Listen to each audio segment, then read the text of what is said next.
Este programa llega a ustedes gracias a Pisco Armada. Un pisco de uva quebranta de 44% de volumen y 5 años de guarda. Un verdadero deleite para el paladar más exigente. Cómprelo en bodegarras.com y recuerde, tomar bebidas alcohólicas en exceso es dañino. ¿Qué tal, amigos? ¿Cómo están? Muy buenas tardes, noches. Bienvenidos a una nueva edición de Bahía Talks por Canal B, el canal del Bicentenario. Mi nombre, Alfonso Bahía Herrera. Estoy con ustedes para comentar las noticias del día y, en general, las cosas que pueden ser trascendentes para todos. En esta, digamos, divergencia, en esta discusión, en este, digamos, desentendimiento, en este conflicto, en este proceso, en este juicio que hay entre la Municipalidad de Lima y la empresa Rutas de Lima, se están llevando a cabo diversas acciones por ambos lados. Hemos escuchado lo ocurrido en las últimas semanas. Hemos visto los amparos, las habeas corpus, la manera como el TC ha respondido, cómo ha respondido abogados. Ayer estuvo presente en el programa también la doctora Rocha. Roxana Rocha es no solamente regidora, sino también es parte del equipo de gestión de la municipalidad. Y bueno, ha hecho una serie de comentarios, también Vitocho, también William Medina y otros en diferentes medios, ¿no? Aquí también Canal B, por cierto, también el alcalde de Lima y demás.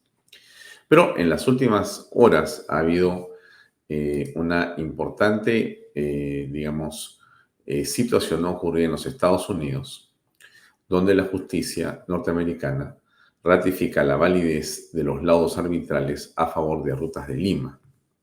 Déjenme colocar el documento que hemos recibido. Tiene la fecha de hoy, Lima 13 del 3 del 24. Y déjenme leerlos y leer este documento para que usted esté informado. Mediante sentencia emitida el 12 de marzo del 2024, o sea, ayer, la Corte Federal del Distrito de Washington, D.C., ha ratificado la plena vigencia y validez de los dos laudos arbitrales internacionales emitidos los años 2020 y 2022 a favor de Rutas de Lima, los cuales establecieron, entre otras cosas, lo siguiente. 1. La plena validez y vigencia del contrato de concesión. 2. El fin lícito del contrato de concesión. 3. La falta de fundamento de las pretensiones de nulidad del contrato de concesión, incluyendo los supuestos actos de corrupción planteados por la Municipalidad Metropolitana de Lima. 4. El incumplimiento reiterado de la Municipalidad de Lima de sus obligaciones contractuales al amparo del contrato de concesión. 5. La obligación de la Municipalidad de Lima de indemnizar Rutas de Lima por los daños y perjuicios ocasionados por sus reiterados incumplimientos. La sentencia, dice este documento de Rutas de Lima, la sentencia desestima totalmente las solicitudes formuladas por la Municipalidad de Lima orientadas a obtener la anulación de los referidos laudos arbitrales internacionales, resaltando la debilidad de sus argumentos y su conducta dilatoria o indebida a lo largo del proceso. Asimismo, la jueza federal o la juez federal resalta que los referidos laudos arbitrales evidencian que los árbitros ponderaron adecuadamente las pruebas aportadas por las partes, incluyendo la acusación fiscal planteada por el equipo especial, así como los testimonios brindados por la Fiscalía y la Procuraduría Pública. Exhortamos a la MML, o sea, a la Municipalidad de Lima y demás entidades del Estado peruano a respetar no solo los dos laudos arbitrales internacionales a favor de Rutas de Lima y dar cumplimiento inmediato a los mismos, incluyendo el pago de las sumas debidas, sino además a cumplir con la decisión de la justicia de los Estados Unidos. Como ustedes aprecian, esto es un tema que aún continúa y va a continuar. Entendemos que hay más pretensiones por parte de la municipalidad que va a plantear y está planteando. El doctor Wilber Medina y te entiendo también que la doctora Roxana Rocha hablaban de unas demandas de indemnización por 3.500 millones de dólares o algo parecido que está planteando Lima en tribunales norteamericanos. Exactamente qué va a ocurrir, seguiremos atentos. Creo que a todos nos importa que las cosas se hagan bien y que finalmente se respete el debido proceso, la ley y el Estado de Derecho. Así que seguiremos informando sobre esto que está ocurriendo.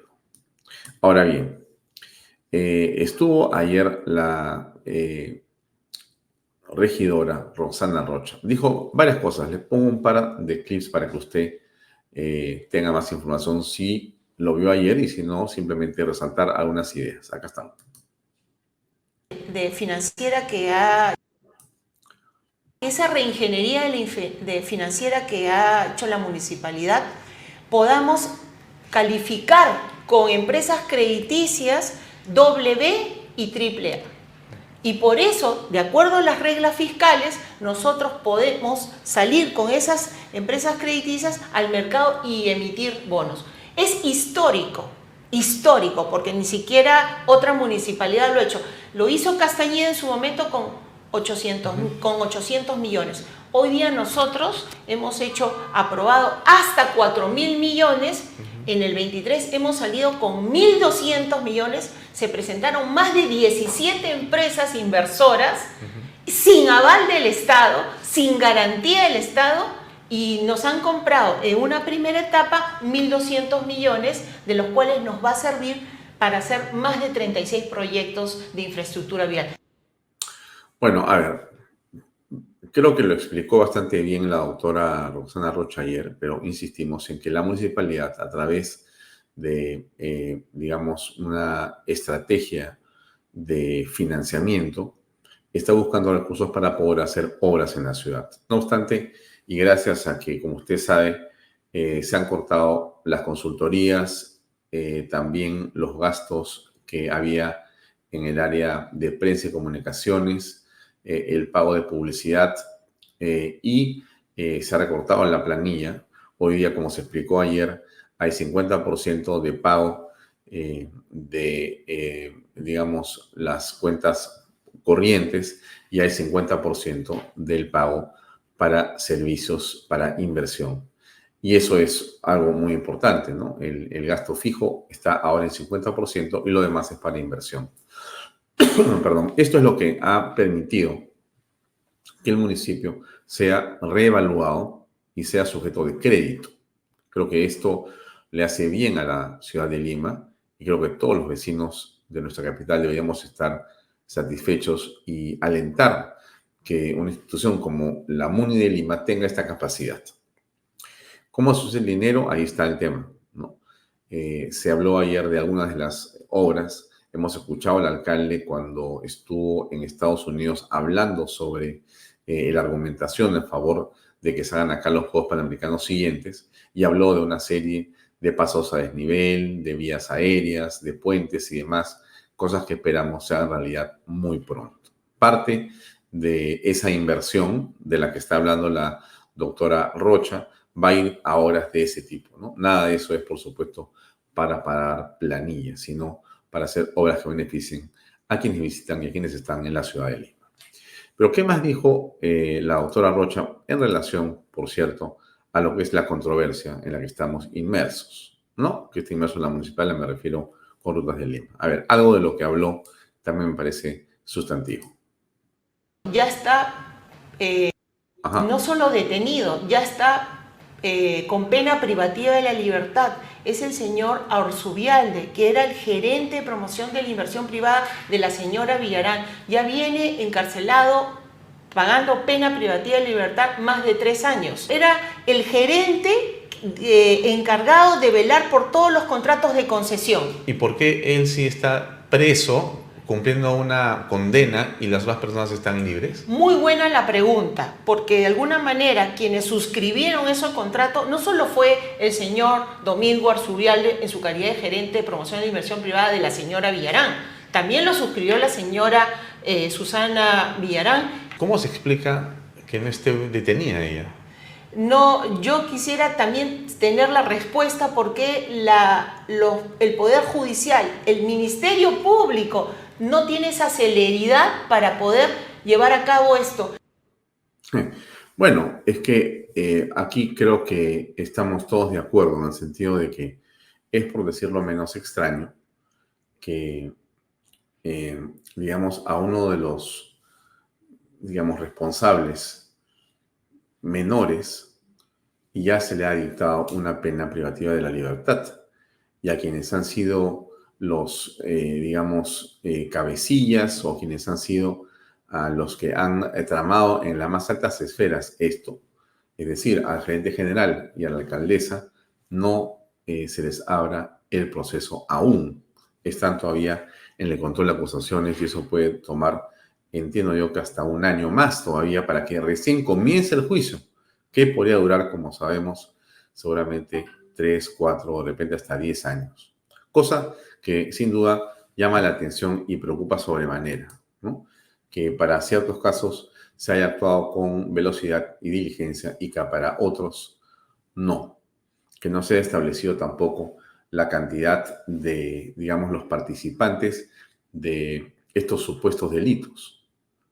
Da la impresión que la señora Villarán de la Puente actuó sola, que prácticamente ella con el señor gerente general se pusieron de acuerdo, o sea, ella, José Miguel Castro, se pusieron de acuerdo y ahí, digamos, se hizo toda esta tramoya, cosa que, por cierto, es difícil de creer, ¿no? Porque aquí lo que hemos venido escuchando en los últimos días y semanas, no solamente Canal B, sino en diferentes medios de comunicación, es que en realidad hubo una concertación mayor y hubo el apañamiento, el distractivo, inclusive de medios de comunicación que recibieron a manos llenas dinero para hacer campañas, para promover esta, digamos, defensa de la señora Villarán de la Puente, cuando quiso ser revocada, y también apoyaron en su campaña. Porque, bueno, en la revocatoria hubo mucho dinero, también le cayó a los medios, y entonces, aparentemente, si ella era alcaldesa por 4 años más, había una fiesta asegurada. Una fiesta es una manera de decirlo irónicamente. Y entonces, eso es lo que ha venido, digamos, ocurriendo. Pero bueno, eso es, digamos, en medio de lo que estamos ahora, ¿no? ¿Qué dijo, por ejemplo, sobre este tema? Bueno, sobre varios temas, ¿no? También estuvo con nosotros Víctor Andrés García Velarde de Vitocho. A ver, escuchemos. Ese Digimin es el que maneja toda la medicina en el Perú. O sea, el tema no es solamente las farmacias. Ajá. El tema es hay que ir más allá. Hay que ir a Digimin. Y que, ¿por qué no se da una norma que permita que toda medicina homologada en Estados Unidos y la Unión Europea entre sin necesidad de pasar por la Digimin? O que la Digimin chequee que sea cierto y que pase en un día, 24 horas. ¿Por qué? Nadie lo hace. ¿Por qué crees? Porque hay carteles, hay 2 o 3 empresas que se dedican a importación de alimentos, a fabricación y importación, y que son vinculadas a la farmacia. La restricción hace el negocio. O sea, el Estado Sí, te pone una tras trabas otra. para que unos ganen y otros pierdan. O sea, así como hay un peaje discutible, acá Así hay otro peaje. La Digimin es un peaje maligno. Bueno, este tema de la Digimit es absolutamente complicado para todos los peruanos. Por cierto, que es una institución que comprendemos y entendemos que tiene una labor técnica, pero como hemos dicho aquí de varias formas, la impresión que tiene Vitocho y que podrían tener muchos otros, digamos, personas que analizan o conocen más del medio del negocio de las medicinas en el Perú, pareciera que está hecha básicamente para complicar, para ralentizar, cuando no para favorecer, digamos, a ciertas empresas o a ciertos carteles. Da la impresión, ¿no? Vitocho daba un ejemplo, podríamos poner muchos ejemplos más. Y es, por cierto, muy preocupante. Pero ¿qué dijo sobre los peajes, por ejemplo? Vitocho, ¿no? A ver. Rutas de Lima se ha vendido, Rutas de Lima, a Brookfield, que es una empresa cuestionada en Estados Unidos ya, Un porcentaje, ¿eh? No todo. un porcentaje, en $500 millones. Recaudan 140 al año. La han vendido en 500. ¿Cuánto han invertido? En algunos bypasses que han hecho por ahí, 100. O sea, en 2 años, o en 3 años, han tenido 300% de utilidad. Porque si tú has vendido en 500 y ya se ha invertido 100, ahí están las cifras. Más que se haga una auditoría de lo que han hecho. Y te das cuenta que... Y además, van a recaudar 10.000 millones en 30 o 40 años. A ver, O sea, ¿qué tal negocio? O sea, ni el narcotráfico. Bueno, a ver, es un poco duro lo que dice Vitocho, sin duda. Desde su punto de vista, esto es una situación que merecería más explicación, ¿no? Creo que todos los que estamos viendo el escenario sentimos preocupación por lo que está pasando. No se trata de, digamos, no reconocer la importancia que tiene la inversión privada. Creo que todos reconocemos que la inversión privada en el Perú es fundamental, que las asociaciones público-privadas son un excelente vehículo para poder justamente promover esa inversión privada en áreas donde el Estado no es necesariamente lo mejor. Pero también es cierto que lo que hemos apreciado en el caso de la señora Villarán de la Puente, de su gerente general, de su director de contrataciones que veía este tema, es sinceramente escalofriante, ¿no? Porque con una frialdad absoluta se presentaba la señora Villarán y estas personas rodeadas de otros operadores políticos para decir que ellos eran gente de manos limpias, que ellos eran personas impolutas, sacrosantas, y que sinceramente la palabra corrupción estaba y existía porque ellos la combatían. Cuando en el fondo la impresión que todos tenemos es que ellos eran parte de la corrupción. Y entonces, insisto, un hecho, un concepto, una idea, que es las asociaciones público-privadas, que son tan interesantes, tan importantes y tan plausibles aquí en el mundo entero, en el caso que vemos, entonces se desdibuja, se altera. Y a todos nos preocupa, porque lo que está pasando con los peajes no es una cosa, digamos, nimia, ¿no? Minúscula, ridícula. Es algo que tiene que llamarnos la atención sobremanera. Además, no es un asunto de molestar a una empresa privada. No es un asunto de incomodar a un inversionista. No es algo que alguien puede decir, bueno, tú eres porquista. No, porque salvo que pensemos que el TC pues obedece al señor Rafael López Aliaga, cosa que me parecería pues bastante cuestionado decir una cosa así, ¿no? En realidad lo que ha hecho el Tribunal Constitucional hace unas horas o hace unos días es darle la razón a personas, asociaciones y pobladores de Puente Piedra frente a un hecho fundamental, ¿no? Ha, digamos, pedido, ha, digamos, exhortado al aparato de justicia, Fiscalía Poder Judicial, a que se apuren con procesar y sentenciar rápidamente este caso.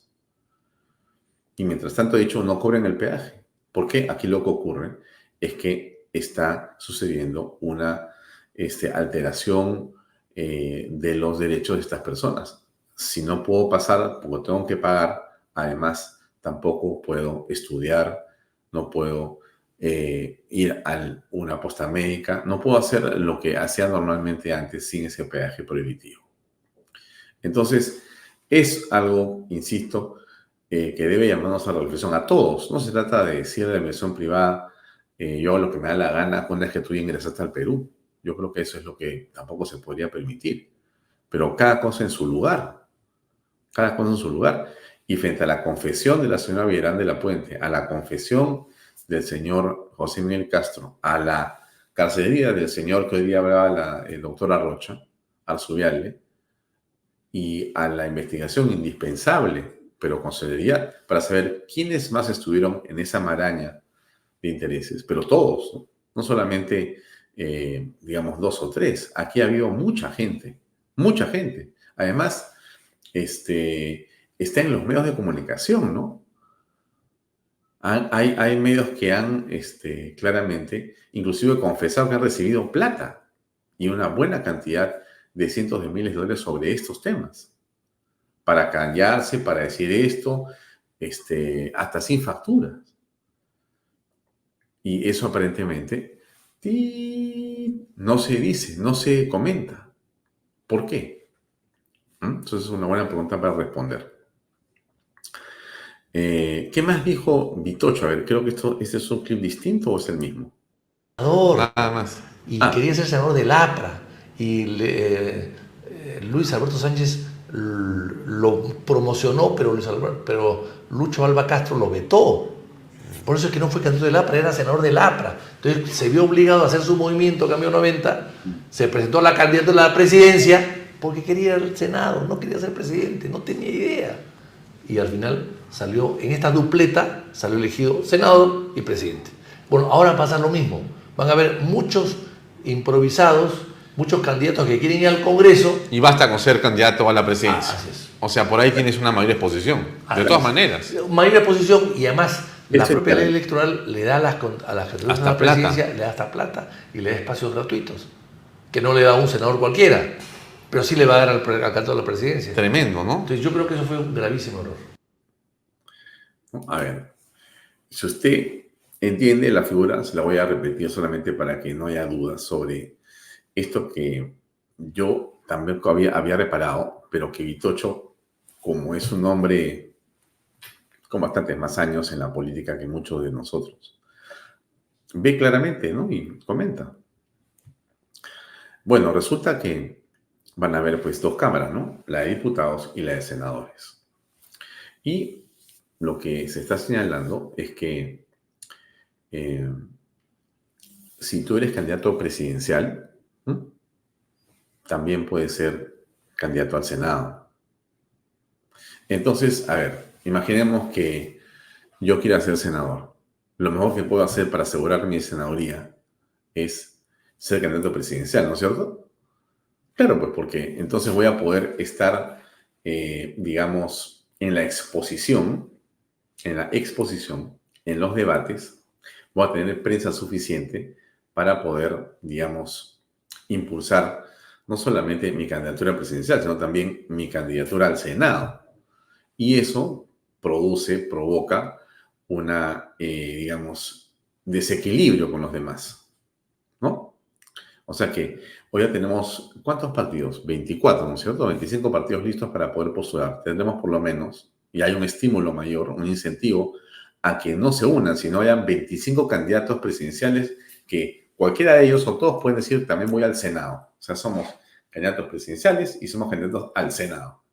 Y tenemos, digamos, una ventaja sustancial sobre los demás que quieren ir al Senado también. Unos van solo al Senado, yo voy al Senado y voy a la candidatura presidencial.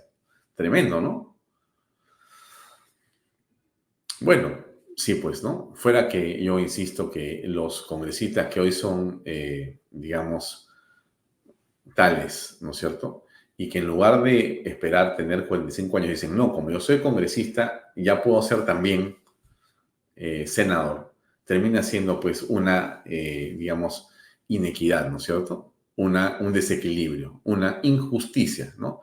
Alguien dirá, no te quejes, Alfonso, porque finalmente el pueblo elegirá. No, claro, el pueblo siempre puede elegir. Para todo puede elegir el pueblo. También puede elegir el pueblo, si quiere o no, una nueva constitución. También puede elegir lo que quiera. O sea, finalmente las leyes se hacen para que se puedan hacer muchas cosas. Pero mi punto no está en que si el pueblo puede o no puede elegir. Mi punto está qué es lo que era correcto hacer. Y ese contrabando, que es lo que yo veo, en ese proyecto de que basta que tú hayas sido congresista para que puedas ser senador, o sea, eso favorece a un grupo de actuales congresistas jóvenes, ¿no es cierto?, que no van a llegar ni a los 45 años, porque no tienen edad para los 45, pero van a poder ser, por eso solo hecho haber estado en este congreso, ya pueden ser senadores. Y eso me parece que es, sinceramente, hacer una ley en nombre propio, ¿no? O en nombres propios, ¿no? Porque ellos han firmado todos para que ellos puedan ser congresistas o puedan ser candidatos. Bueno, eso es lo que han hecho, ¿no? Y yo creería que ninguno de los actuales, en realidad ninguno, ¿no? Y eso no quiere decir que no haya congresistas estupendos, ¿no? Pero yo creo que, dadas las condiciones, lo que pudo haber sido mejor es que ninguno vaya a una reelección, ¿no?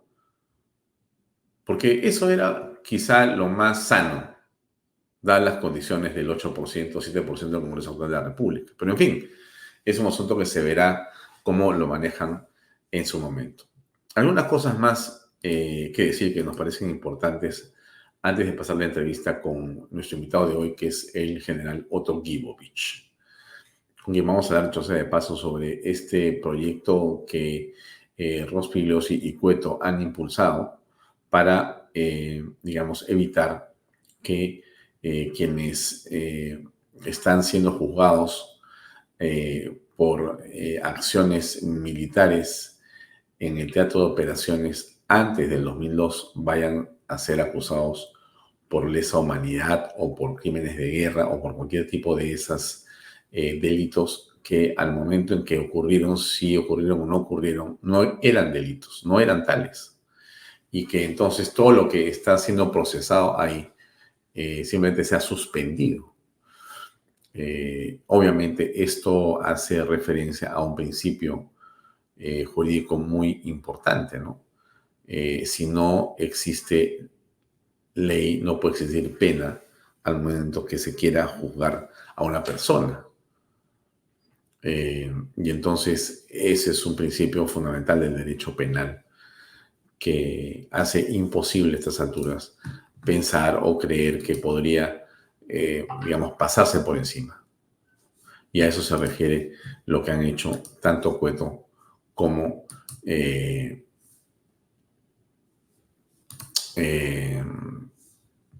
Rospigliosi. Rospigliosi dijo algo más que también me parece que es sustancialmente interesante. Y es esto, mira, he hecho un videito él de 1 minuto y medio, pero lo pongo para que ustedes lo escuchen.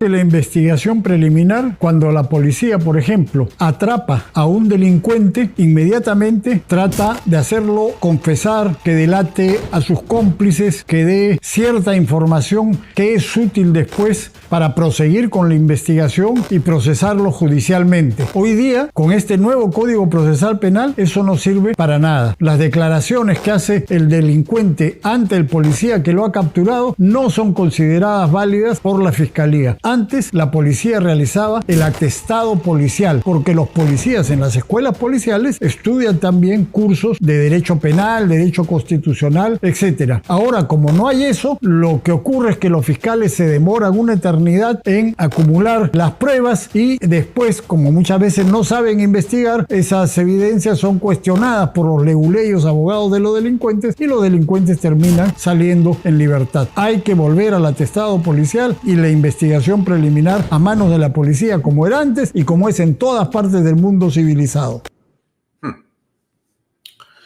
Sí, pues en el mundo civilizado los policías son casi notarios, ¿no?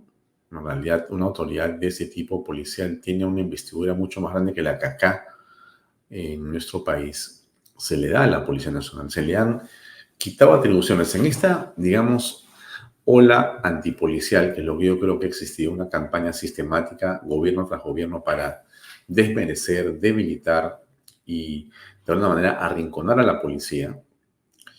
Esto que dice el señor congresista Rospigliosi es fundamental comprenderlo. Lo ha dicho José Baella en varias oportunidades aquí en este programa. Hay que devolverle a la policía aquello que el Código Procesal le quitó. Cuando dijo, ya no investigas, ahora investigan los fiscales.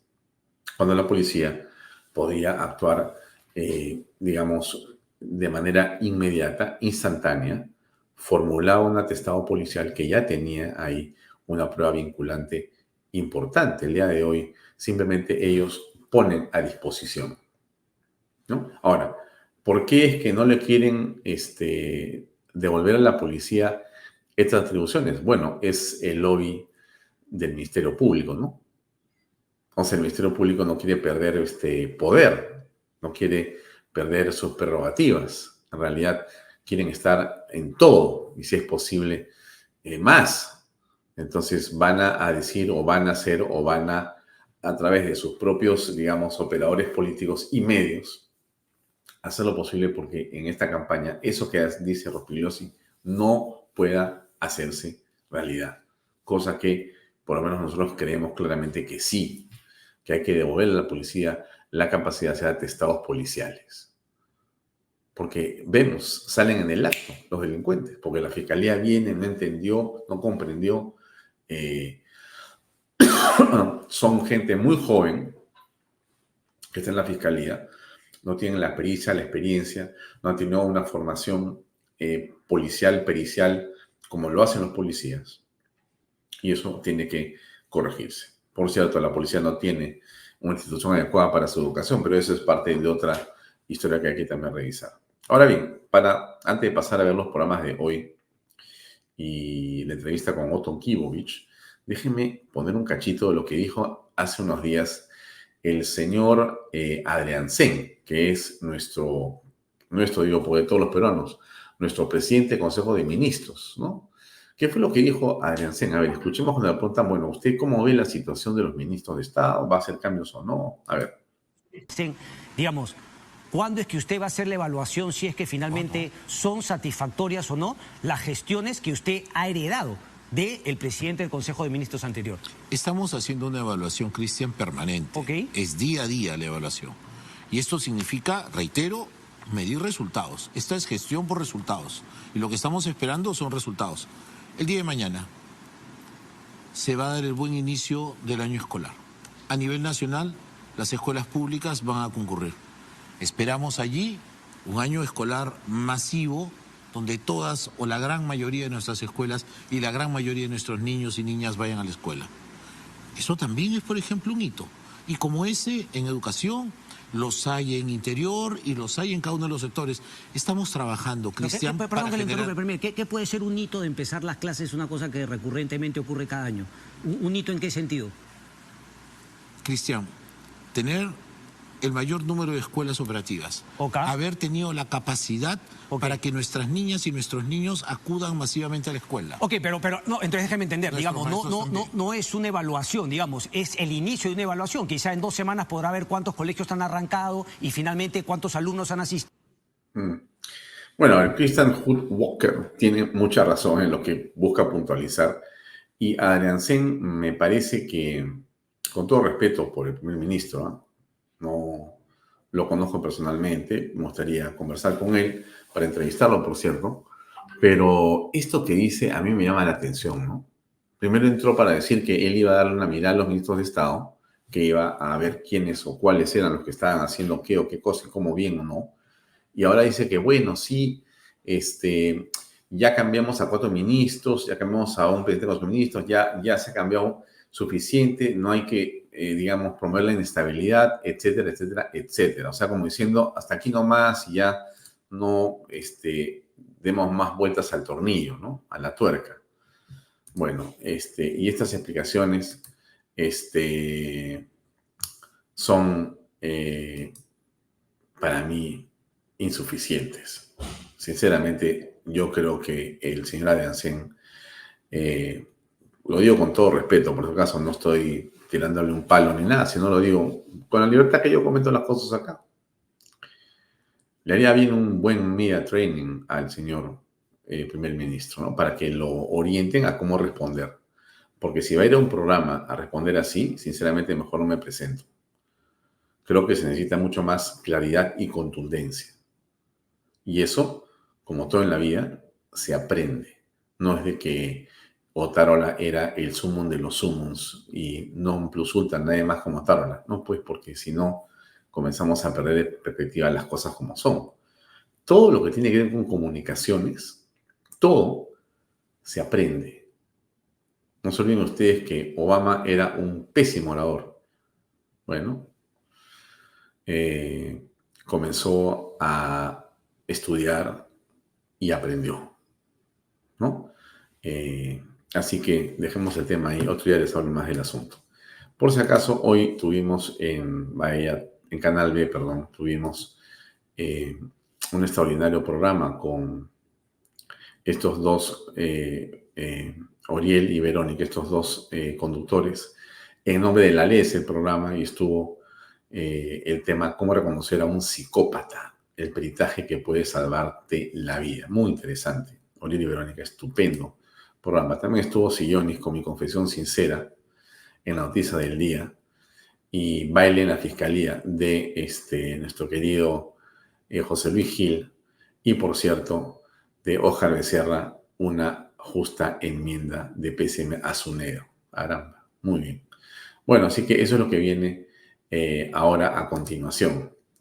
Y bueno, yo voy a hablar con Otto Gibovich, con Otto, el general del Ejército Peruano en situación de retiro, Otto Gibovich. Vamos a conversar in extenso los siguientes, digamos, 50 minutos para hablar sobre estos temas centrales, ¿no? Que tienen que ver con este papel de la Fuerza Armada en lo que fue la lucha antisubversiva. Pero también vamos a conversar con Otto Gibovich sobre otros temas. Y por cierto, quiero preguntarle sobre Antauro Humala. Humala dice que él fue parte del operativo, o sea, Gibovich fue parte del operativo, y Humala, Antauro está diciendo, me parece haberlo escuchado hablar de que unos francotiradores desde unos cerros aledaños fueron los que asesinaron a los policías.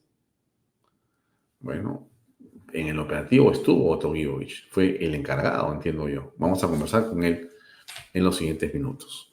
Bien, eso es todo por ahora, amigos de Vaya Talks y Canal B. Después de Vaya Talks, no se olvide de ver Reflexiones con Pepe Pardo, con unos estupendos invitados.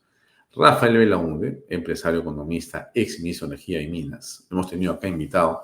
Y Augusto Álvarez Rodríguez, periodista de amplia experiencia, economista además y analista político, que también esperamos tener pronto aquí en Vaya Talks. Bien, los dejo ahí, amigos, con eso. Sigamos con la entrevista. Vamos con Otto Gibovich. Adelante con el programa, por favor.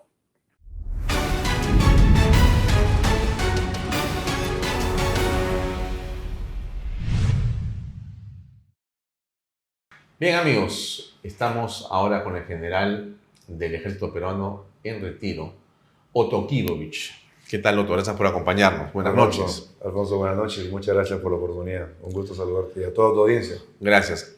Otto, para conversar de varios temas, por supuesto de coyuntura política, pero hay uno que nos llama la atención en las últimas horas desde el Congreso.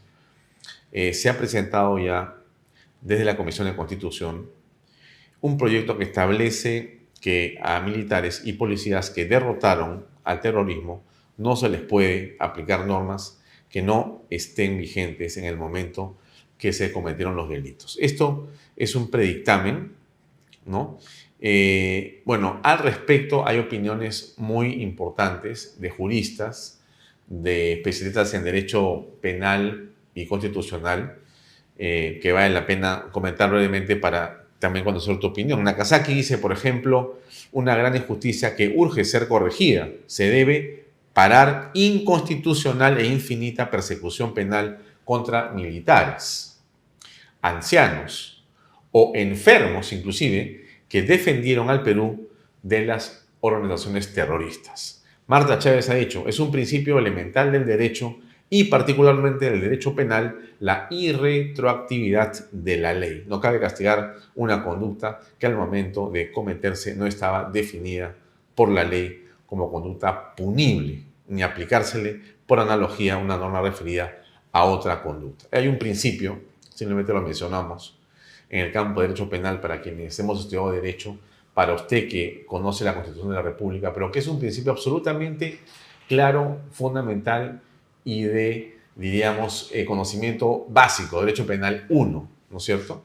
De Feuerbach, que dice que el creador, él es el creador de la famosa máxima que consagra el principio de legalidad en lo penal. Nullum crimen, nulla pena, sine lege previa. No hay delito ni pena sin ley previa. Bueno, dicho esto, hay un proyecto de ley, hay quienes dicen que se está buscando salvar o se busca la impunidad de quienes han cometido delitos de lesa humanidad.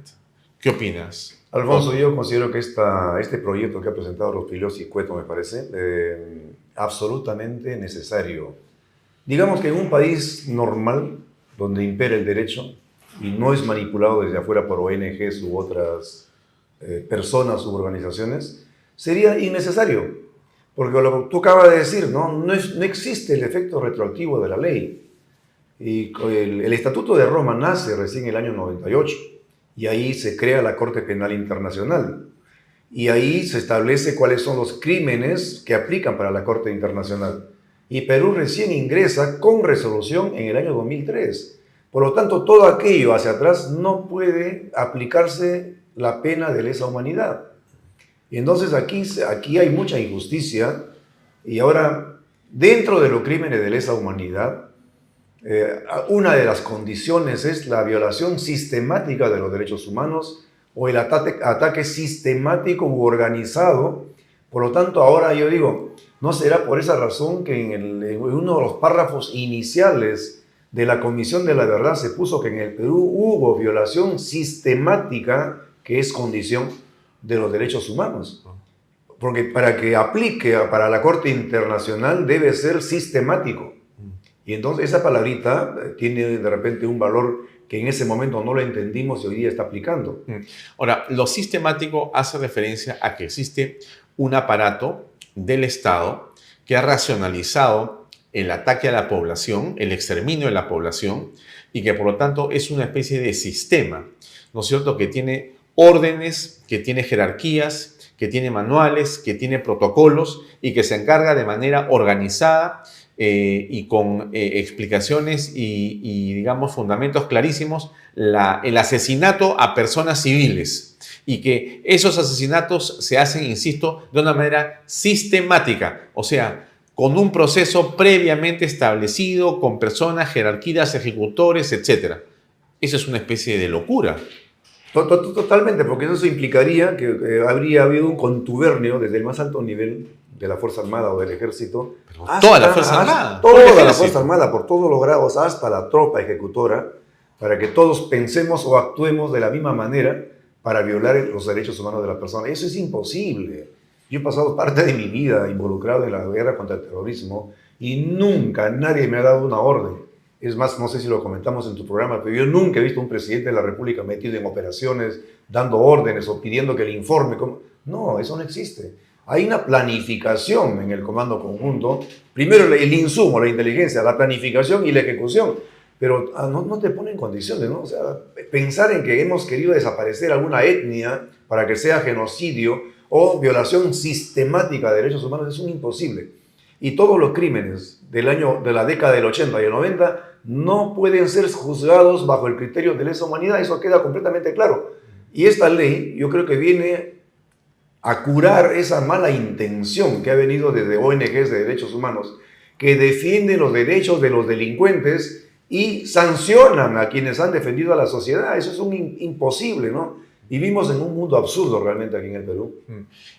¿Por qué existen ONGs tan interesadas, Otto, en perseguir y en etiquetar, digamos, los actos de la Fuerza Armada y Policía Nacional de manera que puedan caber dentro de estos supuestos penales del presente? De un lado está, creo yo, la parte ideológica. Hay muchas ONGs que tienen el sesgo ideológico ya de antemano y existen para eso. Y se disfrazan pues de reporteros, de periodistas, pero en el fondo hay abogados de ellos que son defensores acérrimos y que si tú revisas han pertenecido a organismos de extrema izquierda en su momento cuando eran jóvenes. Esa es la parte de la ideológica. Yo tengo, sin embargo, una sospecha más grande, Alfonso, porque esas ONGs al mismo tiempo pretenden controlar el Ministerio Público y el Poder Judicial. En algunos casos pretenden, en otros lo han hecho, como hemos visto con las declaraciones de Villanueva. Y yo hago una analogía. Cuando Escobar reinaba en Colombia, ¿qué es lo primero que él intentó controlar? El Ministerio Público y el Poder Judicial, porque eso le daba impunidad. Y entonces la pregunta que yo me he hecho siempre es, ¿qué cosa hay detrás de estas ONGs que intentan controlar toda la judicatura? ¿Por qué motivo? ¿Qué ocultan? hay tema ahí para sospechar y hay tema para investigar, creo yo. Pero esas dos razones son para mí fundamentales, ¿no? Pero tú descubres ahí entonces dos cosas. Hay un poder político, pero también hay un poder económico, Otto. Es decir, estas ONGs pasan el sombrero a países o a organizaciones internacionales que no comprenden o que están también en esa misma línea de pensamiento y vienen de países que pagan sus pecados financiando estos movimientos, estas ONGs, como en América Latina y en el Perú. Entonces hay dinero en estos, digamos, nuevos partidos políticos que son las ONGs para poder hacer todo lo que tú dices en Ministerio Público, en el Poder Judicial a través de talleres, de conversatorios, donde la plata sobra. Es cierto, tú acabas de definirlo muy bien y creo que has dicho, ¿no? Esta especie de partidos políticos, porque ellos actúan de casi como partidos políticos, pero no fiscalizados, ¿no? Son un pequeño Estado dentro del Estado. Nadie lo fiscaliza. Ellos exigen transparencia al Estado, ¿no? Pero ellos no son transparentes. Nadie sabe, bueno, se supone de dónde vienen los fondos, pero no hacen una exhibición, digamos, transparente de quiénes son sus fomentadores, quiénes son quiénes hacen el backup económico. Entonces eso es gris, hay una parte gris ahí que no entendemos. Sin embargo, ellos ponen la agenda política, ponen la agenda judicial, ponen la agenda fiscal, manejan, o sea, tienen unos tentáculos y yo creo que muchas organizaciones, y esta ley, bueno, recién hay 2 congresistas que se dan cuenta de que es necesario ponerle un alto a este abuso, pero ellos van mucho más, ¿no? Ellos están metidos en todo sitio y me temo que también en los organismos electorales.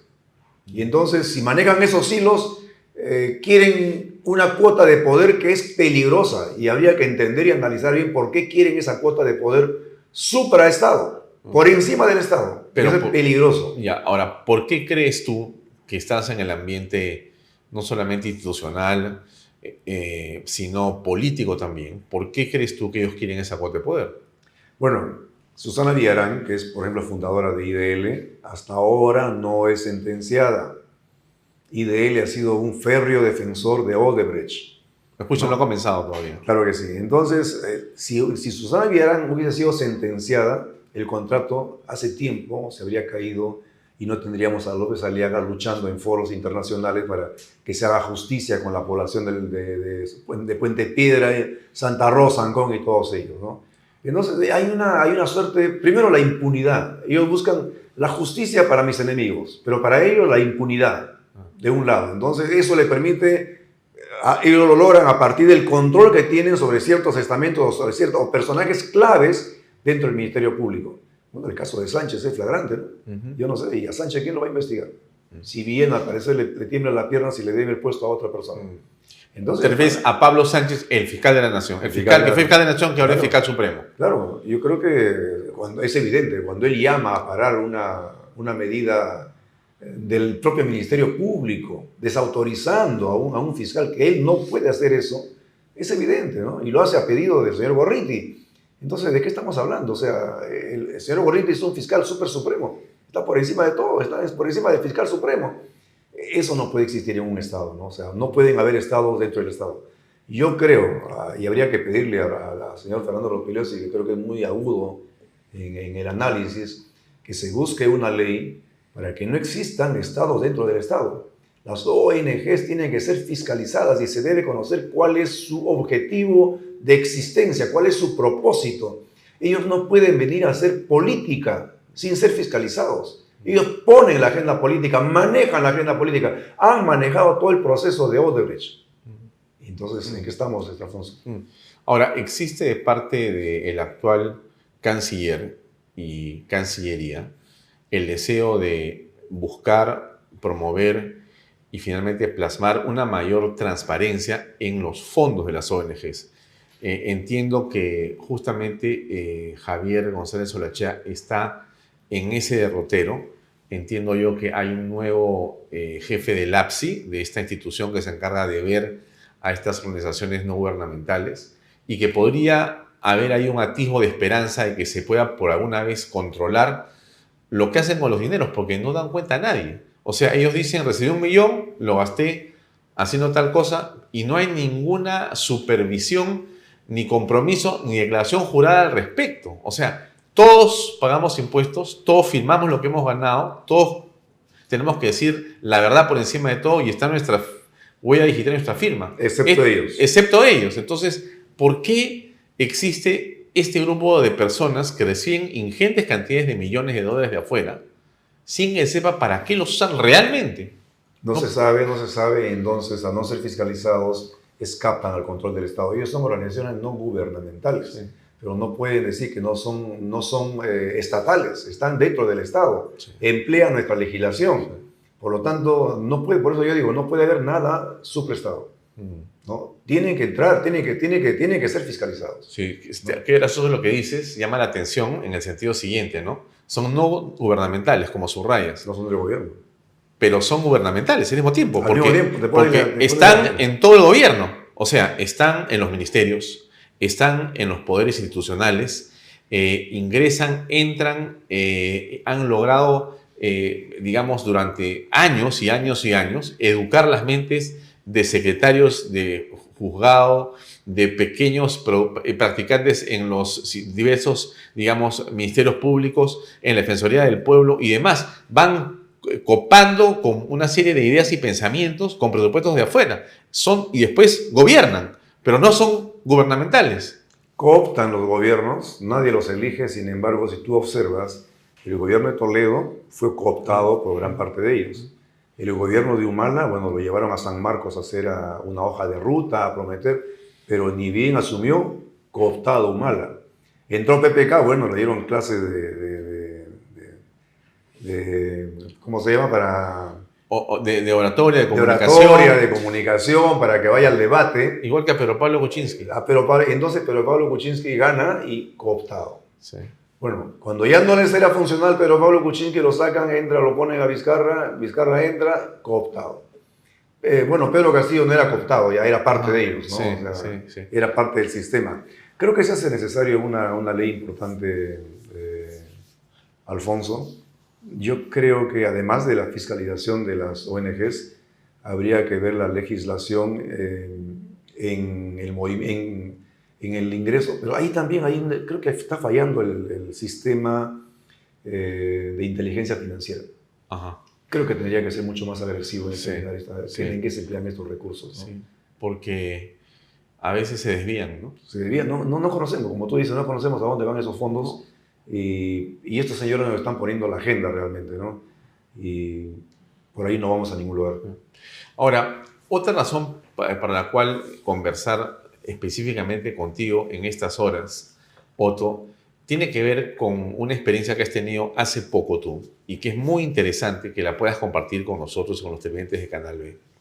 Y es el hecho que tú fuiste llamado para que puedas ser parte de un grupo de veedores en el proceso electoral de El Salvador.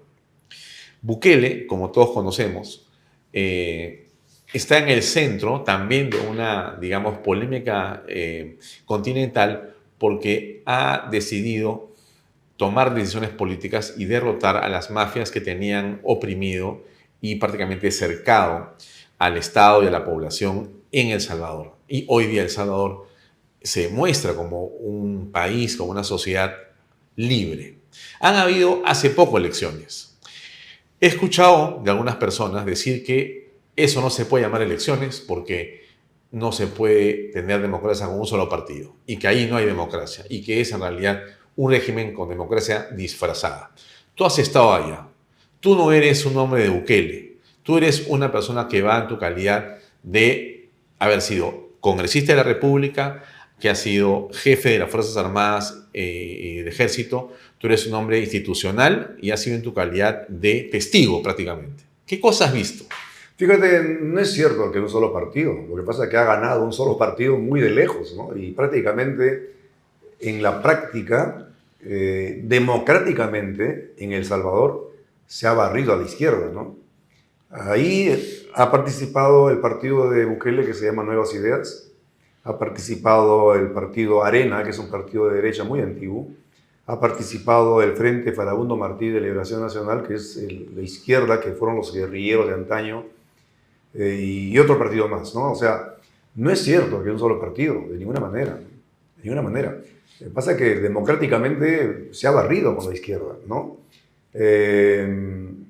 Hablar de Salvador en este momento, yo creo que Salvador es la mejor expresión de la importancia de tomar decisiones políticas. Es un gobernante que toma decisiones políticas.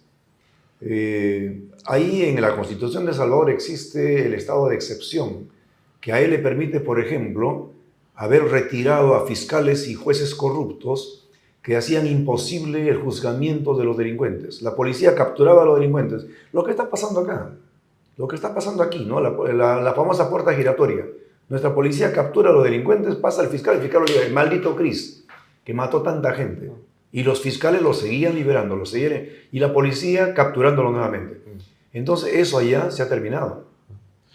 Pero, a ver, la sensación y las expresiones interesadas de algunas personas en el sentido de que es un autoritarismo, es un régimen casi de autocracia y no existe la forma de respeto a los derechos humanos.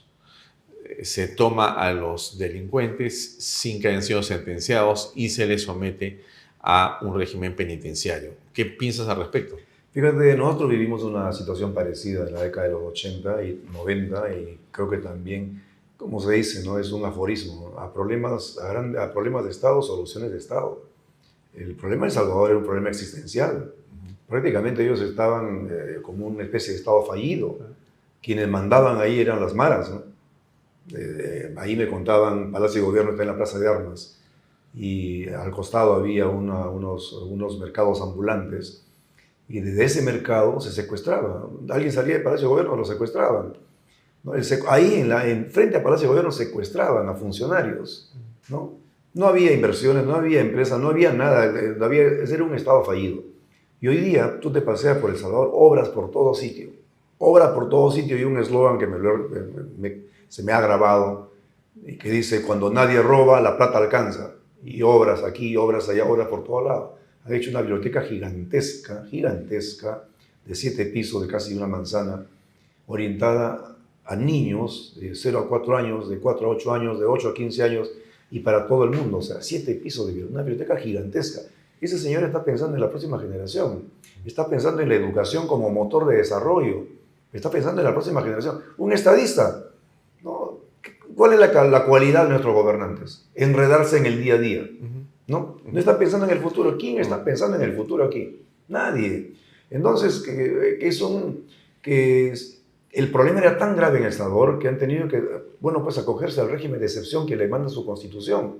¿Hay mano firme? Hay mano firme. ¿Lo necesitaba? Lo necesitaba. Por eso es que el 85% de la población ha votado a favor de él en las elecciones. La sociedad está tranquila. Y hay algo que yo rescato y creo que es conveniente decirlo, ¿no? Los derechos humanos, como dice Bukele, son universales, aplica para todos. Pero los derechos humanos de la sociedad honesta y honrada y trabajadora vale más que los derechos de los delincuentes que tienen que estar en la cárcel. Y aquí en nuestro país, lamentablemente, tenemos ONGs que defienden los derechos de los criminales. Estamos viviendo algo parecido, en otra dimensión, pero parecido. Aquí se está defendiendo. O sea, un policía es atacado por un criminal. El policía saca su arma y abate al criminal y el policía va preso. Eso no puede ser. Eso no puede ser. Una de las claves también del éxito de Bukele es haber empoderado a su policía. Ha empoderado a la policía y la policía es respetada en este momento en El Salvador. Entonces, colegimos de lo que dices, Otto, que en la actualidad en el Perú no existe empoderamiento hacia la Policía Nacional porque tenemos una situación que ya en las mañanas ver noticieros, leer periódicos, escuchar la radio, es casi un atentado contra tu salud mental porque el terror comienza a apoderarse de todos los estamentos. Ya no es en los más pobres o en los más ricos. Es en todas partes de la sociedad, en todo distrito y a toda hora. Las motos o las no motos igual te caen encima. Entonces, aparentemente el Estado no tiene una reacción. Por más que esto lo vemos, y también lo debe ver la Presidenta de la República, solamente el Ministro del Interior, no hay una salida, no encontramos un liderazgo. Aparentemente no hay un empoderamiento entonces. ¿Cómo ves la situación en el país de inseguridad? ¿Se puede resolver al estilo Bukele? Sí se puede resolver. Yo creo que hay dos cosas, ¿no? Una cosa es adoptar un sistema y otra cosa es adaptarlo. Hay muchas cosas que se pueden adaptar de El Salvador, ¿no? Pero Lo primero que tiene que haber es la decisión política. Y la otra es la firme decisión política de quien la toma, Presidencia de la República, de respaldar a quienes van a defender a la sociedad. Nosotros ya lo hemos vivido, ¿no? Es un déjà vu, ¿no?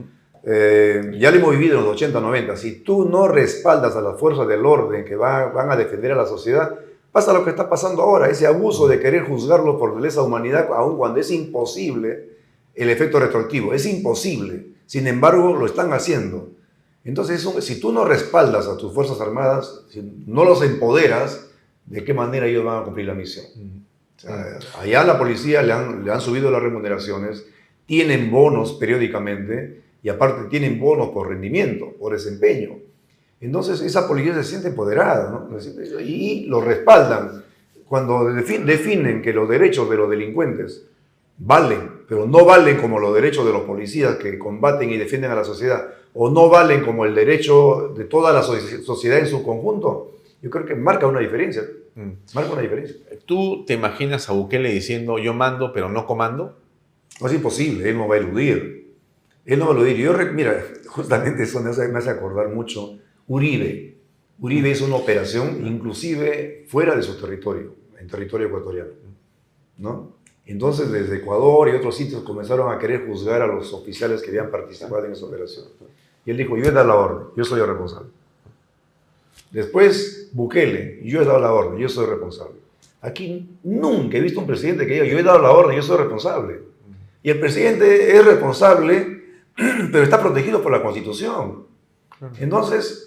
Porque al mismo tiempo es irresponsable. Pero por supuesto que sí. ¿No es sí, cierto? es Porque la Constitución señala que el presidente es irresponsable constitucional. Claro que sí. Porque los responsables son el presidente de los ministros y los ministros de Estado, que son los que firman. Son digamos los fusibles, ¿no? Claro, ellos firman los documentos y ellos se hacen cargo políticamente, penalmente, de las decisiones. Pero no puede darse el caso como cuando la sonada que vino después de la caída de Pedro Castillo, de que quieran quitar el cuerpo, ¿no? Que yo mando pero no comando pero no mando, haciendo juego de palabras, cuando lo que tenían que decir firmemente, yo soy responsable, yo he dado la orden, y aquí se preserva el Estado de Derecho, impera el Estado de Derecho, si no, ¿cómo? Y entonces ahora ya tenemos ahí avanzando los juicios a juzgar a los soldados que han salido a defender la democracia, y posiblemente los soldados de 20 años ni entiendan qué cosa es la democracia, ¿no? Y van a terminar en la cárcel. Eso no puede ser. Sí. Hemos tenido en los últimos días, se le pidió al señor Roberto Torola que deje su cargo y ha asumido el señor Adrián Sen. Hay una nueva cabeza en la PCM. No es un nuevo gabinete, es una nueva cabeza. Cuando le preguntan al primer ministro en las últimas horas, ¿qué piensa hacer para ver si es que van a haber cambios o no? Sobre todo en el interior. Lo que escuchamos de él es que en realidad ya se hicieron cambios hace unos días, que ya se cambió la PCM, que no es conveniente para la estabilidad, que tendría que verlo y en general me parece que va sacando el cuerpo de un ministerio que es fundamental. ¿Por qué crees tú que el actual ministro de Interior tiene tanta fortaleza? Porque eso que tiene es fortaleza política objetiva. Porque me parece que cualquier político con un poco de olfato del derecho hace rato que se vaya. Pero este hombre, que es actual ministro de Interior, no se va. O sea, tenemos, insisto, los problemas están permanentemente en la calle, pero no existe de parte del gobierno, en la presidencia de los ministros, tampoco del señor Boluarte, deseos de decirle a su casa, vamos a cambiar esto. O no es necesario un cambio, de repente es pedir demasiado. No, yo creo que en Interior se hace urgente un cambio, ¿no? O sea, desde la misma actitud del ministro, la verdad que el ministro no inspira mucho, ¿no? Yo no sé, los que están bajo su mando, de qué manera van a sentirse motivados con ese tipo de liderazgo. De una persona que ha demostrado en varias entrevistas o en varios momentos no conocer el problema. Él ha vivido fuera del país, me parece, ¿no? Por lo tanto, y bueno, tú puedes vivir fuera del país, pero si estás interesado, todos los días estás chequeando qué pasa en el país. Pero el señor ha demostrado que no conoce el fenómeno. Entonces, si va a venir a aprender en un momento en que está la criminalidad en su vida, bueno, pues no estamos perdiendo. Ahora, puede ser también que el fenómeno sea, Alfonso, de que nadie quiera aceptar el cargo. Que nadie quiera aceptarle el cargo. Porque en las condiciones que lo plantean. ¿Quién quiere ser parte de este régimen, ¿no? El general José Baella, que tiene un programa en este canal, un hombre con mucha experiencia en la Policía Nacional, fue llamado al Palacio de Gobierno. Lo ha contado en este programa y lo ha contado también él en otras entrevistas. Fue llamado por la señora Boluarte para que asumiera justamente el Ministerio del Interior. Entonces, José Vaya dijo, ya, me parece muy bien, señora ministra, señora presidenta, muy interesante todo lo que me cuenta. Mira, para hacer y asumir este cargo, hay que entrar con un equipo de profesionales para poder actuar. Entonces yo necesito tener autoridad para tomar decisiones y hacer los cambios indispensables dentro del Ministerio y la Organización de Seguridad. No, dijo. A ver, yo tengo un plan, que además es un plan que tiene la policía hecho con ingleses hace 30 años. Un plan de primera, tiene que ver con educación, con tecnología, con infraestructura, con operaciones, con liderazgo, súper interesante, no me acuerdo el nombre, pero me lo trajo ahí, son como 30 páginas, muy específicas de las cosas que hacer inmediatamente. No hay cuentos, ¿eh? Ahí está todo plasmado y es una cosa muy rigurosa, creo que he hecho en la época de García. Y no aplicado. Y no aplicado, guardado en el cajón, porque como lo hizo otro gobierno, no, eso no sirve, ¿no? Cuando entró Humala dijo, no, el Perú antes de mí no existe prácticamente. Todo lo hecho no sirvió. Sí, derogó un montón de leyes que tenían que ver con... Entonces ese documento, dice, bueno, acá está, creo que se llama Mariano Santos, creo que se llama el plan. Bueno, aquí está el plan, yo tengo un equipo mínimo, tendría que asumir estas condiciones. No, le dijeron. No. Aquí se quedan las cosas como están y se hace lo que nosotros tenemos pensado. No, dijo él, yo así no es imposible avanzar. Y no aceptó. Bueno, aceptó el señor Torres, que está actualmente. Los resultados son los que estamos viendo. Entonces, es muy delicado cuando hace unas horas la ciudad de Lima acepta el desafío de tener nuevamente a los Juegos Panamericanos. Porque van a haber acá por lo menos 10.000 atletas de América Latina. Complicado el tema, ¿no? Porque la inseguridad y el tráfico, por decirlo solamente dos cosas, son pues fatales, ¿no es cierto? ¿Qué piensas? Bueno, vamos a empezar por lo último, que ha manifestado el tráfico. Yo creo que Porqui, el alcalde de Lima, tiene una solución con puentes, ¿no? O sea, puentes... la vez pasada estuve viendo un video de unos puentes que se armaban en Holanda en horas, ¿no? Y hacían un bypass en Entiendo horas. que el CIME está trabajando en un proyecto con él. Claro, tiene un proyecto de 60 puentes para desatar los nudos de tráfico en varias partes de la capital. Sí. Si lo hacen con visión sistémica, o sea, viendo todo el panorama, podría aligerar el tránsito. Pero eso no podría ser un problema, porque en el peor de los casos podría hacerse como en la época de Muñoz, que para las delegaciones de deportistas haya un carril exclusivo, ¿no? Y que nadie interfiera. Por el tiempo que dure, son como 15, 20 días. Y faltan 3 años. Esperemos que para ese entonces el metro ya esté funcionando, ¿no? Ese metro ¿La línea 2? La línea 2. Ah, no creo. Yo creo que cuando... ¿Sí? ¿Has dicho 27? No, ¿qué va? Pero 29, 30, podríamos exigir, ¿no? Podríamos exigir. Si ya para el 2019, cuando tuvimos el primer Panamericano aquí en Perú, se hablaba de que el metro de Lima ya estaría funcionando en varios tramos. Y fíjate, ya no pasa nada. López Aliaga la pasada ha cuestionado. Él cree que ese contrato está mal hecho. Porque es lógico, están empleando métodos anacrónicos cuando hoy día hay métodos modernísimos que se trabaja 24 horas y te solucionan un problema. Ese método, bueno, ahí está, ¿no? Yo espero que ya haya mejorado el metro de Lima. El gran problema va a ser la seguridad. El gran problema va a ser la seguridad porque el año 2019 no vivíamos estos problemas de seguridad que hoy estamos confrontando. No había, el sicariato hoy día se ha expandido totalmente. Imagínate que haya un problema con un atleta extranjero. O sea, yo creo que desde este momento deben hacerse dos cosas, ¿no? Primero, de un lado, no solamente tenemos infraestructura. Sí. Y entonces yo creo que ahora es tiempo de potenciar el deporte, que tengamos una buena representación. Y la otra parte importante que yo considero, Alfonso, es la seguridad. Eso sí, tiene que trabajarlo desde ahora. Desde ahora. Y hay que atacar con fuerza. Y eso requiere decisión política y que tenga pues ministros que quieran comprarse el pleito y que lo dejen trabajar. Yo no conocía lo de Baela, pero a mí me parece, él es un conocedor del problema, ¿no? Y lógicamente si le dicen ahí nomás, entonces ¿para qué vas a entrar? ¿Para hacer figura? Claro, para o hacer, sea, para, si a ti te dicen... Para estar pintado. Si Ministerio del Interior te dicen, sí, pero acá está el plan, usted siente, si viene solo, acá tienen ya toda su gente que la ponemos, tú no te vas a ir a quemarte, porque eso es ser parte de una, digamos, puesta en escena en la que tú no tienes nada que hacer. Ahora, si analizamos el por qué ellos no quieren que se toque nada, que no se mueva nada. A ver, explícame un poco. Eso es peligroso, ¿no? Eso es peligroso. Primero, quizá por la empleocracia, que ellos tengan gente por todos lados y tú sacas gente, O no y hay acuerdos que tienen ya claro, con su pues, propio puede ser. panaca de Pero, gente. sí, pero si pensamos un poquito más allá, quizá también... ¿Cerrón? Quizá también, claro. Quizá O sea, también... acuerdos para impunidad o para no investigar o para no encontrar a ciertas personas. ¿Podría ser? Podría ser. Yo confío bastante en el jefe de Estado Mayor de la Policía actual. No conozco mucho al comandante general, pero los de Cerrón parece que son imposibles la captura. Entonces, quizás si tú pones a uno como Baela y va con toda su gente, Lo agarrar. lo pueden agarrar, ¿no? Es que yo entiendo, y tú eres un hombre de la Fuerza Armada, de la policía, del ejército, tú tienes que saber también. La impresión que tengo yo es que la policía tiene una gran especialidad. O sea, realmente la Policía Nacional del Perú está muy preparada para lidiar con los delincuentes y encontrarlos cuando quiere, cuando está empoderada, cuando le dicen actúa. Pero cuando hay restricciones no puede actuar porque todos se cuidan. O sea, si lo encuentro me van a dar de baja al final o va a tener problemas. Lógicamente, cada policía tiene un plan de vida, ¿no? Tiene una familia, tiene, ¿No? claro, tiene un plan de carrera, tiene un plan, y ellos van a hacer, justamente por eso, y muchas razones más, ellos tratan de hacer la cosa correctamente. Primero, y además porque están al servicio de la sociedad. Pero lógico, si desde la parte política, la policía es bastante más influenciable que la Fuerza Armada desde la parte política. Sí. Mucho más influenciable. Por eso es que ha En la habido Fuerza gobiernos Armada, que han querido... En la Fuerza Armada hay frenos a la parte política, ¿no? Sí, sí. Por nuestra formación y también por nuestra función.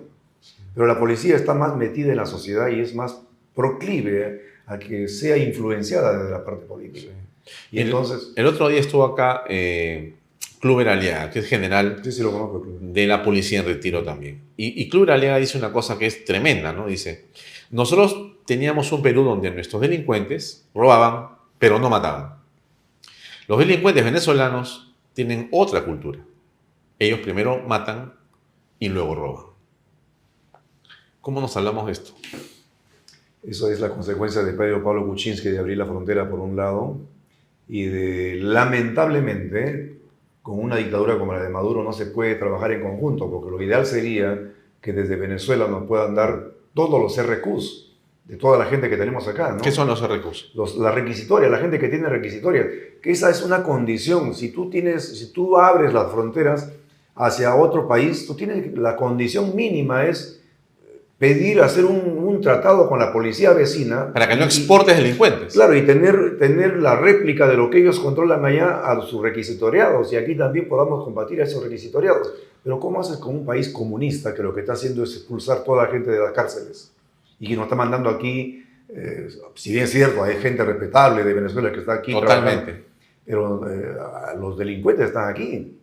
Y somos en este momento el segundo país, luego de Colombia por poco, y la mayor cantidad. O sea, pareciera que los venezolanos han descubierto que aquí pueden vivir de la manera más impune, ¿no? Sí. Está tan relajada nuestras normas de seguridad que escogen el Perú para eso. Ahora, ¿tú pensarías que esas, digamos, mafias o estas hordas delincuenciales tienen también una, digamos, intención política?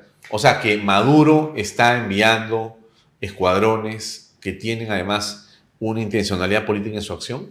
Yo sí, Alfonso. Fíjate lo que pasó en Chile. En Chile, creo que fue el 15 o el 21 de febrero, capturé un escuadrón, yo lo llamo una fuerza expedicionaria. Que ingresó. Ingresó a Chile, que escapó al control de los sistemas de inteligencia de Chile. ¿Qué hizo? Que habría pasado por Colombia, Ecuador, Perú, además, ¿no? Entraron, rompieron con una sierra la puerta de la casa de un teniente Ojeda que estaba refugiado político en Chile. O sea, estaba bajo la protección del refugio, ¿no? Y lo capturan, y después de una semana encuentran al teniente descuartizado, a varios metros bajo tierra y tapado con una losa de cemento, ¿no? Y ese teniente escapó de Colombia, donde estuvo preso supuestamente por ser parte de un grupo que iba a atentar, o estaban en desacuerdo con Maduro. Él logró escapar de la cárcel y no paró hasta Chile. Después sacó su familia, y eso no es natural. Eso va de la mano también con la azonada que sufrió el fallecido presidente Piñera con todo ese ataque que hubo en Chile. Sí. Eso no es casual, eso no es local, ahí hay infiltración. La azonada que hubo en Colombia, eso no es casual. Y entonces la azonada que se intentó aquí con Pedro Castillo sería parte aquí que no funcionó. ¿Por qué? Porque hay que reconocer que Otárola puso mano firme y la Fuerza Armada puso mano firme. Hubo la intención de tomar 7 aeropuertos simultáneamente y se puso mano firme. Porque hay que defender el Estado de Derecho. Esa es la función de la Fuerza Armada. Si la Fuerza Armada sale, va a hacer lo que tiene que hacer de acuerdo a la Constitución. Y lo hizo. Y ahora quieren juzgarnos. Pero que yo creo que hay gente infiltrada, hay gente infiltrada. Y hay que tener mucho cuidado, ¿no? Y habría que decirle a González Olaechea que revise bien las credenciales de los embajadores que vengan de los países de Maduro o satélites de Maduro. Y no aceptemos, ¿no? A Zamora. Zamora es un oficial de retiro. Un oficial de retiro que es sabido, que es conocido o reconocido porque él puede fomentar movimientos dentro de cualquier otro estado. Lo hizo en Bolivia, lo hizo en varios sitios. Entonces, él no podría estar acá de embajador, ¿no? Entonces, ahí por la Cancillería tiene un trabajo pendiente, pero hay que tener mucho cuidado porque yo sí creo que la sonada que se hizo en la época de Castillo puede ser el preámbulo de algo peor en el Perú. Con lo visto en Chile, con ese secuestro y asesinato, diría que hay fuerzas funcionales a Maduro o al Foro de Sao Paulo que están metidos en nuestro país. Para ir cerrando, Otto, hablando del tema electoral, estamos a mediados ya prácticamente del mes de marzo.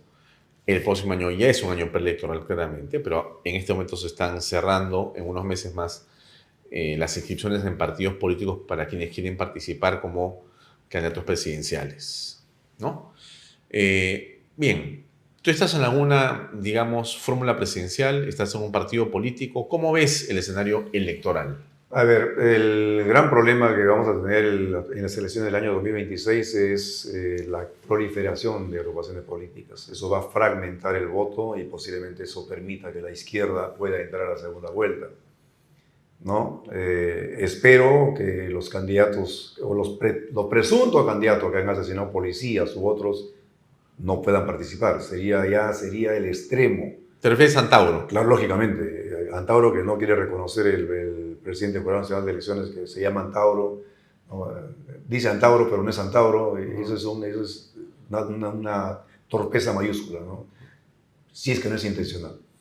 Pero esa gran ¿Tú crees que Antauro es un asesino? Claro, de repente él mismo no jaló el gatillo, pero él organizó esa sonada y que terminó con tiro de gracia a policías a 1 metro de distancia. Y eso es un... hubo una investigación muy intensa. Sí. Y entonces, si le pusieron 25 años fue por algo.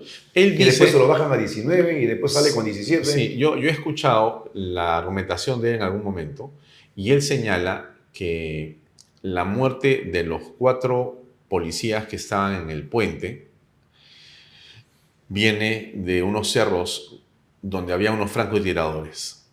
¿Tú crees en esa versión? No, porque yo estuve a cargo de la operación. ¿Tú estuviste a cargo de qué operación? De la operación de la restitución del orden en Andahuaylas. ¿Tú has entrado? Claro que sí, a la comisaría. En la época en la que él estaba y había tomado Andahuaylas. Sí. ¿Tú eras general de qué región? Yo era comandante general de las Fuerzas Especiales. Y a mí me llaman a las 4 de la mañana del 1 de enero y me ordenan que apreste una cantidad determinada de tropas para Andahuaylas. Era a las 4 de la mañana, año nuevo. Como había fallecido un familiar, yo fui solamente a la cena de que había... ¿Dónde estabas? Sí, me había comprometido a una fiesta, una cena, después nos retiramos. Entonces, a las 4 de la mañana, cuando me llaman a mí, yo estaba tranquilo, normal, estaba descansando. Y mi brigada de Fuerzas Especiales, que es una fuerza de NPC, Fuerza de Reacción Rápida, siempre tiene un 30% prestado. Entonces, cuando me dan la noticia esta, salgo a mi brigada, me puse un buzo, salí volando a la brigada, y a las 7 de la mañana yo estaba listo. El comandante general del ejército entonces llegó como a las 8, estábamos listos, 9, 10. ¿Dónde estabas tú, en Lima? En Lima, claro, en la Brigada de Fuerzas Especiales que funciona en Las Palmas, en Chorrillos. Está la escuela de paracaidistas, perfecto, los batallones de comando y todo eso, ¿no? O sea, tú estás 7 en punto, listo. Listo para ir a Andahuaylas. Y entonces, durante el día, el aeropuerto de Andahuaylas estaba lleno de piedras. O sea, no se puede salir el día primero. Y el día primero, estando aquí en Lima, estando en Lima, porque dentro de mi organización sí contemplaba francotiradores. Es parte de lo que nosotros llamamos cuadro de organización y equipos. ¿Qué cosa corresponde cuando tú sales a una operación? ¿Qué debes llevar? Tú tienes que llevar todo lo que sea compatible con la operación. Y es mejor que te exceda que luego en la operación te falte. No, por eso hay un cuadro predeterminado de qué debes llevar. Y sí, en mi cuadro comprendía llevar francotiradores. Pero el detalle está que nosotros hemos salido el día 2, muy temprano, el día 2. ¿Por qué? Porque además tuvimos que esperar que venga Williams. Williams era jefe de la primera división de ejército en Piura. Y el ministro de Defensa con el presidente designan a Williams como jefe. O sea, yo era el jefe operativo militar y designan a un jefe para las negociaciones. O sea, Williams negocia, pero tú eres el operativo. Claro que sí, Williams, pero no era únicamente Williams, estaba el ministro del Interior, que no recuerdo en este momento el nombre, y era un equipo. Y el cura de la localidad. El presidente era Toledo. Que dependía de Toledo, y Toledo estaba pues, en Tumbes, ¿no? O sea, cuando llegó a Lima, él llega el primero, creo que por mediodía, recién a enterarse de los problemas, ¿no? O sea, bueno, parte de la historia. Lo cierto es que nosotros hemos llegado ya el día 2, y efectivamente nosotros hemos empleado nuestras tropas, hemos acantonado nuestras tropas en diversos, desplegados se llama, en diversos sitios alrededor de Andahuaylas, pero no hemos hecho uso de armas. Nos prohibieron hacer uso de armas. Nos prohibieron terminar y no empleamos armas. Antauro Humala y su gente debería dar gracias porque respetamos los derechos humanos. A ellos los hemos capturado en el marco de la ley, respetando sus derechos, y a pesar que mataron policías, ninguno de ellos fue agredido, ninguno de ellos fue golpeado, a ninguno le hemos disparado porque nos prohibieron emplear las armas. Entonces, esa es la historia. O sea, que cuando él dice que hay un parte policial o hay un parte forense o existe ellos han hecho un acta. Han hecho una pericia para ver la dirección de los disparos, pero los francotiradores del ejército del Perú tienen unas balas de este tamaño. No sé si tú has visto algunas películas, sí, claro, algunos vídeos. unas balas así. Tú disparas a un francotirador, a alguien aquí y le arranca la cabeza. Es una bala demasiado potente. Tú te imaginas, ¿y por qué tendríamos que disparar ir nosotros allá para matar a los policías? No tiene sentido, es una locura. Él quiere lavarse las manos y bueno, pues ser presidenciable, ¿no? O sea que tú puedes afirmar, Otto, que el señor Antauro Humala Está mintiendo. está mintiendo cuando dice Totalmente. que él no ordenó, no es responsable de esa muerte de esos policías, que él no tiene nada que ver. Pero sí hemos visto por la televisión, Alfonso, cuando de un metro le meten un tiro de gracia al policía, que estaba vivo, que podían salvarlo. Por favor, ¿no? O sea, ¿cómo? Un francotirador te dispara pues, de 1000 metros, ¿no? Te dispara de metro y medio, ¿no? La versión que dicen que las balas vinieron del Cerro del Frente no es cierta. No la conozco porque eso ha sido el día primero. Yo he llegado el día 2. Y eso está probado en los manifiestos de vuelo, en los aviones. Porque el día 2 el aeropuerto estaba tomado, lleno de piedras. Tuvo que ir gente de Cusco, nuestra, del ejército, a limpiar el aeropuerto y recién pudimos entrar el día 2. ¿Se produce algún tipo de enfrentamiento con balas o explosivos entre tu gente o tu equipo y el de Antauro Humala? Fíjate, si se hubiese producido un enfrentamiento, Antauro Humala no estaría vivo. Porque Usted tiene una cantidad y una nosotros fuerza mucho mayor. Teníamos una fuerza mucho mayor, fuerzas especiales, comandos, como la de Chavín de Huántar, y seguramente habría costado, pero el problema también era que había población. Civil ahí. Había población. Por eso es que nos prohíben emplear las armas y nosotros hemos respetado la orden de no emplear las armas. Finalmente Antauro se rinde, ¿no es cierto? Antauro es una historia que no te puedo contar en detalle, pero Antauro lo capturamos y lo enviamos a Cusco, a Ayacucho, de Ayacucho a Lima, y aquí en Lima ha sido juzgado, ¿no? Cuando regresamos nosotros de Andahuaylas, sí, nunca me ha pasado, y te lo confieso, ¿no? Llegamos al aeropuerto y nos requisaron todas las armas. Yo tenía mi fusil, la fiscalía toma todas las armas, para hacer el peritaje. A mí me pareció raro, porque a mí nunca en mi vida me han dicho, oye, entrégame su arma a la fiscalía. Pero la entregamos.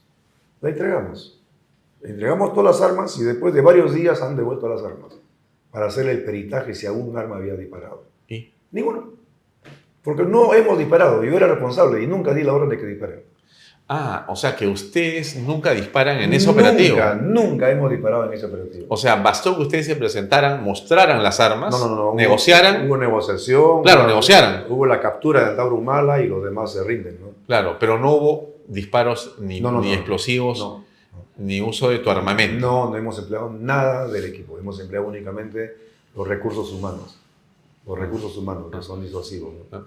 Ahora, ¿qué crees que va a pasar contigo si Antauro Humala es elegido presidente de la República. No, él no puede ser presidente de la República, ¿no? Sería claudicar, ¿no?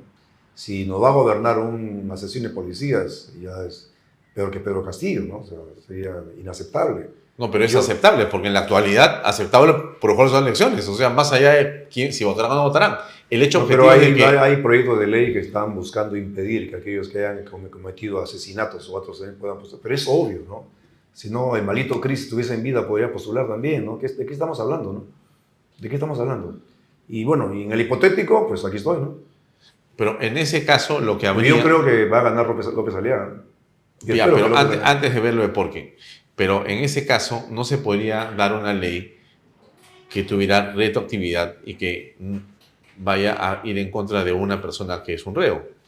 Pero en general, ¿no? En general yo creo que no debería postular bajo ninguna circunstancia, ¿no? No puede postular, ¿no? No puede postular. Habría que ver bien... Porque él está libre porque ya cumplió su pena.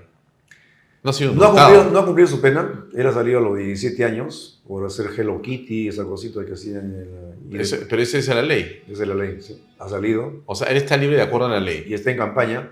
Pero fíjate que... Larga campaña, impotente campaña. Aquí hay otra cosa, ¿no? Sí. En Florida han empezado a enseñar acerca del comunismo y todo el daño que ha hecho el comunismo en el mundo, ¿no? Sí. Los 100 millones de muertos, Sí. etc.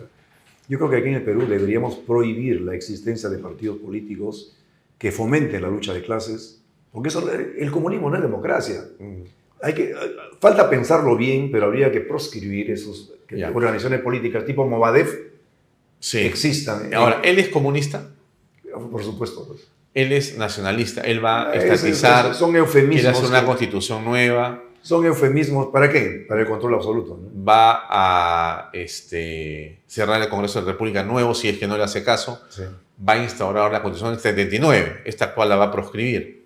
Y va a ser otra constitución nueva para quedarse per sécula, ¿no? Y a gente como tú la perseguirá o la encarcelará. Seguramente, pero... Y también a periodistas. Bueno, También a periodistas.